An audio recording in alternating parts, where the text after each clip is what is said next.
Yoona Itoophiyaa keessatti ta'aa turan bara wayyaaniiti kaasee haga bara bilisiginnaa yeroo takkoof duuba lakkoofsa yeroo takkaa irratti yeroon argina hin jiru.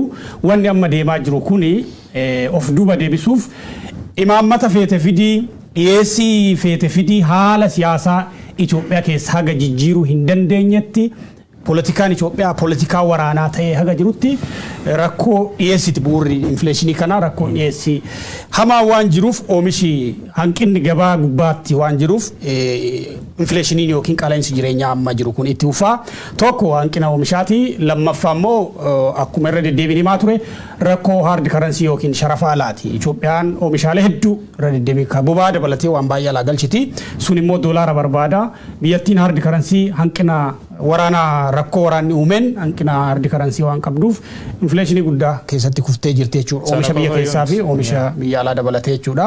Maallaqumti ishee yugatii dhabeera. Maallaqi Itoophiyaa rakkoo guddaan in terms of dollar of baay'ee guyyatti deteriorate godhaera baay'ee degrade godhaera. Suni rakkoo guddaa qaba. Kabira walumaa galatti bu'uurri rakkoowwan kanaa egaa rakkoo siyaasaa fi rakkoo waraana Itoophiyaa keessatti dhalee jirudha.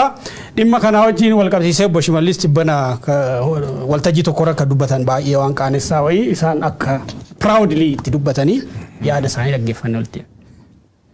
Jireenya qaala'insi jireenyaa waan asinitti mu ganaatti fufa. Itti fufa gana. Na dhageessanii? Nirmi baafadhaa ganaatti fufa. Maaliifi waan sadi oogoone qofa qaala'insa jireenyaa to'achuu kan dandeenyu. Tokkoffaa oomisha dabaluu. Halkanii guyyaa oomisha dabaluu irratti hojjechuu qabna. Yookaan Oromiyaan ikkoo nama miiliyoona 1.4 dabala waggaatti namni nyaatu. Sinirree gana dhalchinee garuu warri 1.4 dabalu gaariidha qabeenya keenya nama keenya jilba keenya garuu isa sila jedhe sadan sanaan yoo dafnee utumne malee rakkoodha. So oomisha dabaluu tokko lammata sirna jireenyaa keenya jijjiiruu qabna. Waan nyaannu akkaataa mallaqatti qusan maal jijjiiruu qabna way of life keenya completely jijjiiramuu qabna. Sadaffaa isa immoo baanagatu immoo qunxuuxuu qabna. Malee amma yoo qaala'insa jireenyaa to'achaa jirra jedhee yoo siin sobee maal godha hin ta'u. It's a world phenomenon waan as mandara keessatti uumamee miti. Waggaa sadan irraa qamadii yeroo jalqabnu kaabinee mootummaa naannoo Oromiyaa nu harkaa kuffise. Mootummaan naannoo hojiin qabu jedheet nu injifatan nama afur qofatti hafnee kaan nu mo'atan. Ejjennoo qabatanii nu harkaa kuffe. Hektaara 7,000 kadhanneeti hojjisiifne namoota dhuunfaa kadhannee. Erga isa arganii booda jalqabnee utuu amma waggaa lamaan kana qamadii qotuu baanne barana maal taana ture. Gibsi kiraayisii keessa galteetti mamu. Saudi Arabiyaan biiliyoona 5 kenniteef dheengadda Gibsiif. Doolaara biiliyoona 5. Maaliif?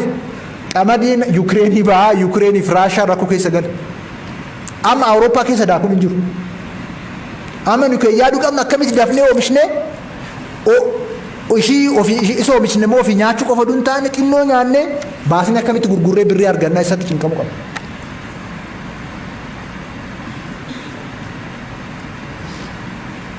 Kan boba'aan Ameerikaatti har'a birrii leetirii tokko birrii 189. Itoophiyaa keessatti birrii 31 ga'eetu maal ta'e jedhu baay'ee wuddii ta'e jedhu gabaa addunyaadha haala nama sobaan jiraachisaa jira jecha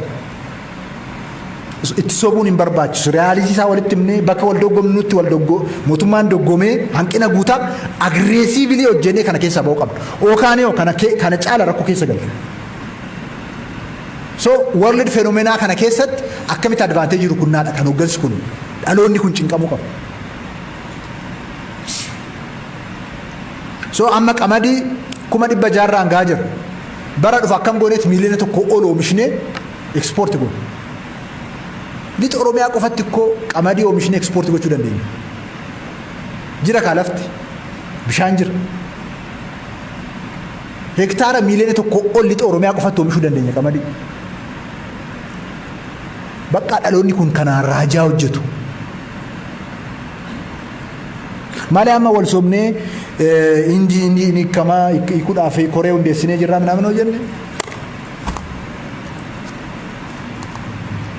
waltajjii darbuu qofa ta'a jecha malee hiikoo biraan fidu. Kanaafuu chaalenjoota akkanaa kan nageenyaa, kan qaala'insa jireenyaa, kan tajaajilaa, kan hannaa siiriyasliitti deemuu qabna jecha. Obbo Shimallis infleeshinii yookiin qaala'insa gabaa ka uummatiitti dararamaa jiru maatiin baay'een itti diigamaa jiru ibsan qaala'insi gabaa itti fufa. Maal fiddu hirmii baafadhaa ka jedhu tuffii bifa of keessaa qabuun kan dubbatanii wanni deemaa jiru immoo akka is normal or it's okay. Qaala'insi jireenyaa homaa miti yaada jedhu wayiin kan fakkaatu kaasanii jiranii. Sadaffaa irratti immoo ka'umsi qaala'insi jireenyaa waa lamadhaan tokko baay'inni uummata keenyaa dabalaa jira. Dargaggoo Oromiyaa keessatti namni miiliyoona tokko tuqaa afur waggaatti dhalataa jedhanii uummati kun akka yaaddootti balaa unkurama dinagdee Itoophiyaa akka ta'etti kan isaan kaasanii baay'ina uummata keenyaa balaa dinagdee Itoophiyaa wajjin wal qabsiisanii kaasuun agam akka qaanessaa ta'e ibsuun barbaada. Gara sadaffaa irratti booda itti deebi'ee yaada kana waraana Ukraine jedhan waraanni Ukraine erga eegalee ganaa ji'a sadii. Infleeshinii Itoophiyaa parsantii 30 keessa bara wayyaanee parsantii 11-12 ka'ee parsantii 30 keessa kan seene bara Shimallis Abdiisaa fa'aan biyya hoogganaa jiranidha.